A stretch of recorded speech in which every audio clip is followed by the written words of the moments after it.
এক দিদি কমেন্ট করছে, দিদি আপনাকে বাড়িটা একটু ঘুরগে দেখেন। দিদি জানেনই তো আমি গরিব মানুষ, আমার ছোট্ট একটা টিনের ঘর।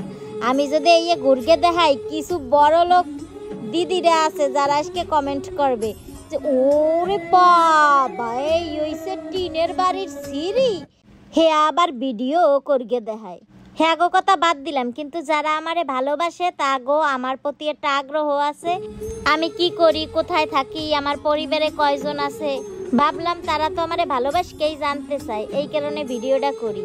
আজকে আমার টিনের ঘরটার একটু সাজাবো, একটু অন্যরকম লুক দেবো, জিপসাম বোর্ড লাগাবো। আসলে রোদ দূরে টিনের ঘরে টেহাই যায় না, এই কারণে আর কি বোর্ড লাগান গে।